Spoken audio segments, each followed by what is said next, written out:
63 நாயன்மார்களும் ஈசர் எப்படி ஆட்கொண்டார், அவர்களிடத்திலே எப்படி திருவிளையாடல் செய்து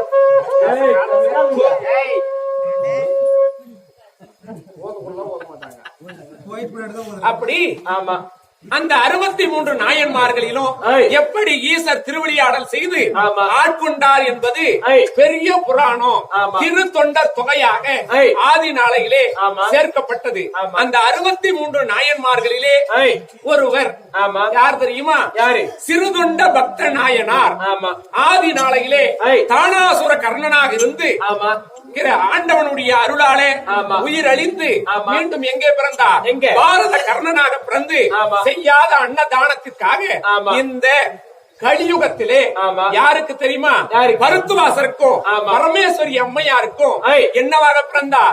பரஞ்சோதியாக பிறந்து, அப்படி பரஞ்சோதியாக பிறந்த அவர் சோழ மன்னன் கொடுத்த நாடு நகரம் சேனை அத்தனையும் சிறந்த சிவபக்தனான இந்த பரஞ்சோதிக்கு கொடுத்த நாடு நகரத்தை கொண்டு நீ இன்று முதல் அனைத்து பக்தர்களுக்கும் சிறு தொண்டினை செய்து வாழ்ந்து வருவாய் என்று சொல்லி, அதாவது எத்தனையோ பேர்கள் பெரிய பெரிய தொண்டுகளை செய்திருக்க, ஆனால் நீ வரக்கூடிய அடியவர்களுக்கு சிறு சிறு தொண்டுகளை செய்து சிறு தொண்ட பக்தனாக வாழ்வாய் என்று சோழ மன்னன் கொடுத்த திருச்செங்காட்டங்குடி. என்ன நாடு? திருச்செங்காட்டங்குடி. திருமதுரா பள்ளி நாட்டிற்கு அருகாமையில் இருக்கக்கூடிய திருச்செங்காட்டங்குடி என்று சொல்லக்கூடிய அந்த நாட்டை கொடுத்து யார் தெரியுமா? வடநாட்டிலே இப்பொழுது இருக்கக்கூடிய உத்தரப்பிரதேசம்.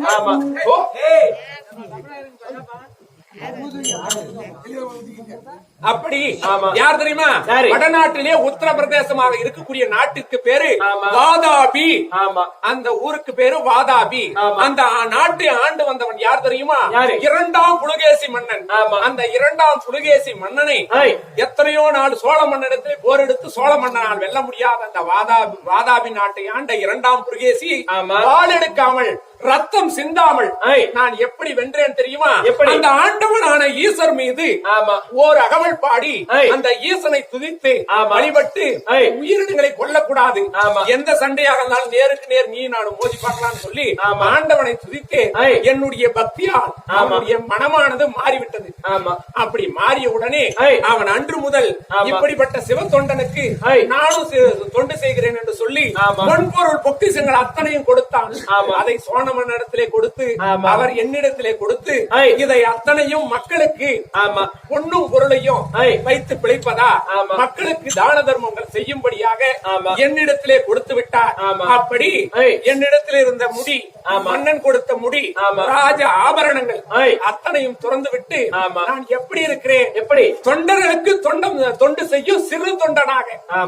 எப்படின்னு கேட்டா உலகமே ஈஸ்வருடைய அடியிலே அடக்கமாகிறது. அப்படிப்பட்ட ஈஸ்வருடைய அடியில் அடக்கமாக கூடிய அந்த இறைவன் யாருக்குள்ள அடக்கம் தெரியுமா? யாருக்குள்ள? தொண்டர்களுக்குள்ளே அடக்கமா. ஆமா, தொண்டர்களுக்குள்ளே அடக்கமாக கூடியவர் ஆண்டவர். அந்த தொண்டருக்கு தொண்டனாக இருந்து பணிபுரிபவன் இந்த சிறு தொண்டன். அப்படி என்று சொல்லி திருச்செங்காட்டங்குடிக்கு மனைவியான திருவெண்காட்டு நங்கையோடு மகனான சீராள தேவன் தோழியான சந்தன நங்கையோடு நான் திருச்செங்காட்டங்குடி வந்திருக்கிறேன். அப்படி வந்து என்ன நடக்க போகிறது இன்றைய தினத்துல? இந்த பொண்ணு பொருள் திரவியங்கள் தேடி அத்தனை பொருட்களையும் கொண்டு என்ன செய்வது என்று மனமானது தவித்துக் கொண்டிருக்கிறது. ஆனால் மனைவியான வெண்காட்டு நங்கையை காண வேண்டும். உடனே அறிக்கை செய்து அழைத்துவார்.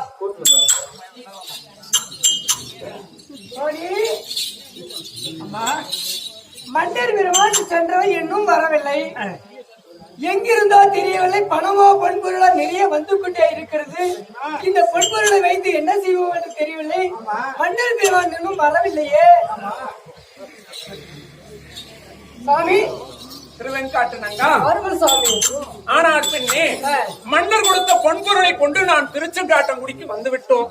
இருந்தாலும் உன்னிடத்திலே ஒரு சில வார்த்தைகள் கேட்கிறேன். ஆலோசனை, தக்க ஆலோசனை கொடுக்க வேண்டும். கணவனுக்கு மந்திரி மனைவிதான். மன்னனுக்கு மந்திரியாக இருந்தாலும் கணவனுக்கு மந்திரி மனைவிதான். தக்க சமயத்தில் தக்க ஆலோசனை சொல்லுபவள். அதனால உன்னிடத்தில் நான் ஆலோசனை கேட்கலாம் என்று வந்திருக்கிறேன். அதுக்கு தக்க பதில் இருக்கிறாயா? சாமி.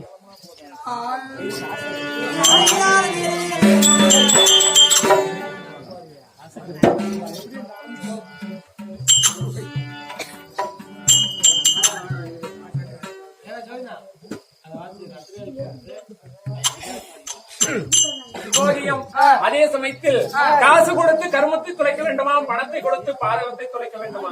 அதே ரத்னவேல் ஐயா கொடுக்கக்கூடிய பொன்னான காஞ்சனம், அதே அகராரத்து வினியப்பன் சாமி மீது கொடுக்க அந்த வினியப்ப சாமியானவர் அன்னாருக்கு நோயற்ற வாழ்வு, முடிவற்ற செல்வம், தீர்மான எண்ணம், தெளிவான சிந்தனை அருள்மாறு ஆண்டவனை பிரார்த்திக்கிறோம். அதே ஜடையன் ஐயா கொடுக்கக்கூடிய பொன்னான காஞ்சானம், அதே கோயில் கொண்டு அமர்ந்திருக்கக்கூடிய வழியில் துணை ஆதரவுடைய அருளை பெற்று என்றும் குறையில்லாத வாழ்வு வாழ வேண்டும் என்று வேண்டுகிறோம். அதே திருப்பதி அன்னார் கொடுக்கக்கூடிய பொன்னான காஞ்சானம், அதே வெங்கடாஜலபதி பத்தவதானமூர்த்தி நாராயணன் மீது கொடுக்க நாராயணமூர்த்தியுடைய அருளை பெற வேண்டும் என்று பிரார்த்திக்கிறோம். அதே அம்மாவாகிய மீனாமா கொடுக்கக்கூடிய பொன்னான காஞ்சானம், செத்து சபதி மாண்டவர் நடத்தக்கூடிய ராமச்சந்திரன் ஐயா மீது கொடுக்க ஐயாவுடைய ஆத்மா சாந்தி வேண்டும் என்று கேட்கிறோம். மல்லாவரம் பரிசுராமன் போறது. அதே மல்லாபுரத்தை சேர்ந்த பரசுராமன் அன்னார் கொடுக்கக்கூடிய பொன்னான காஞ்சானம், திருப்பதி வெங்கடாஜலபதி ஆண்டவன் மீது கொடுக்க ஆண்டவனுடைய அருட்கடாட்சம் கிடைக்க வேண்டும் என்று பிரார்த்திக்கிறோம்.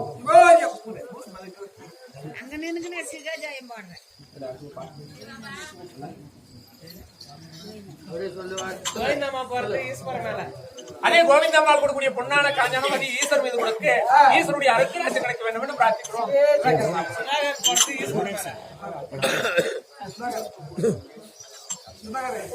அதே சுதாகர் கொடுக்கக்கூடிய பொன்னான காஞ்சானம், அது ஈஸ்வர் மீது கொடுக்க ஈஸ்வருடைய அருட்கடாட்சம் கிடைக்க வேண்டும் என்று பிரார்த்திக்கிறோம். ஆனால் பெண்ணே, இந்த காசு பணத்தை கொண்டு என்ன செய்வோம், என்ன செய்வோம்?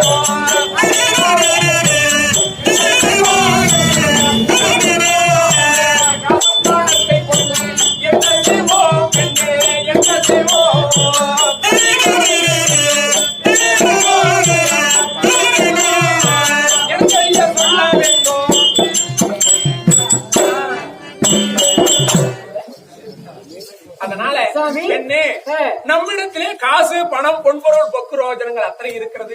இதை என்ன செய்வது, ஏது செய்வது? உன்னுடைய ஆலோசனை. சாமி, இந்த காசு பணம் நிறைய வந்து கொண்டே இருக்கிறது. ஆமா, இந்த காசை வைத்து நாம் என்னும் செய்ய முடியாது. அதனால ஒரு யோசனை சொல்லுவேன்.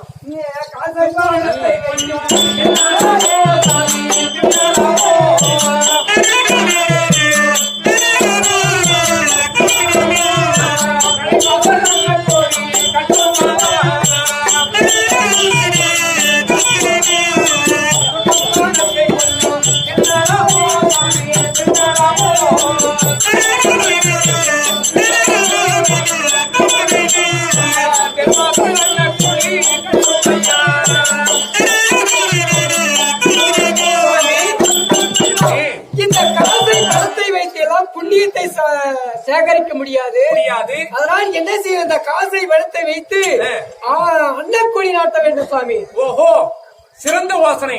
காசு பணத்தை தின்ன முடியாது சுவாமி. ஒருவன் இறந்தால் அந்த காசு பணம் இறுதி வரை வருவது கிடையாது.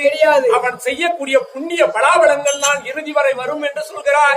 நாம் தேடக்கூடிய புண்ணியம் தான் புண்ணியம் கிடைக்க வேண்டும், இறுதி காலத்துல வரும். காசு பணம் வராது.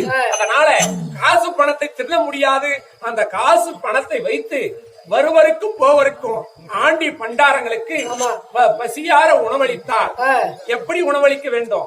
அன்னக்கொடி கட்டி அன்னக்கொடி நாட்ட வேண்டும் சுவாமி. வாசலிலே அன்னக்கொடி நட்டி தெருவிலே அன்னக்கொடி கட்ட வேண்டும். அந்த அன்னக்கொடி கட்டி வரக்கூடிய ஜங்கும பெரியவர்களுக்கெல்லாம் பசியார அன்னமிட வேண்டும்.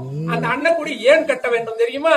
அதாவது இந்த ஊரின் எல்லையிலே எங்கு பசியாக இருக்கக்கூடிய ஆண்டிகள் இருந்தாலும் இந்த அன்னக்குடி உயர்ந்திருக்கும். அந்த அன்னக்குடியை கண்டவுடனே இங்க அன்னதானம் போடுகிறார்கள். அங்கே சென்றால் பசியார உணவு உண்ணலாம் என்று சொல்லி உன்னுடைய யோசனை. ஆமா சுவாமி. அப்படியானா சாமி, அப்படி அன்னக்குடி நாட்டினாலும் அந்த அடியார்கள் எல்லாம் வருவார்கள் அல்லவா? அந்த அடியார்களுக்கு என்ன செய்யும் தெரியுமா?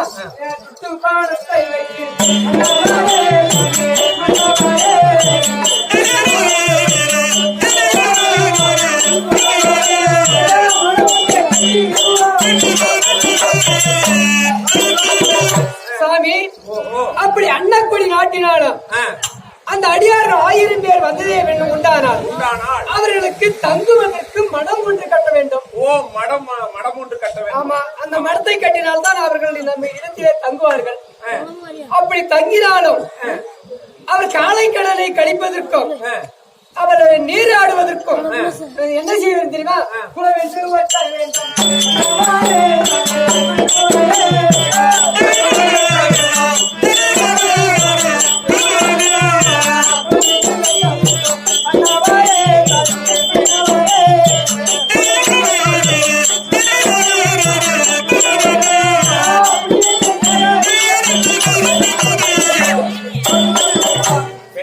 அப்படி அந்த மடத்திலே வந்து அவர்கள் தங்கினாலும் காலைக்கடலை கழிப்பதற்கும் நீராடுவதற்கும் குளத்தை வெட்டி அந்த குளத்திலே நீராடுவதற்கு 1000 பேர் அடியார்களுக்கு அந்த நீர் சேகரிக்க வேண்டும் சுவாமி. அப்படியா? அப்படியே மடத்தை கட்டினாலும் நான் அன்னைக்கு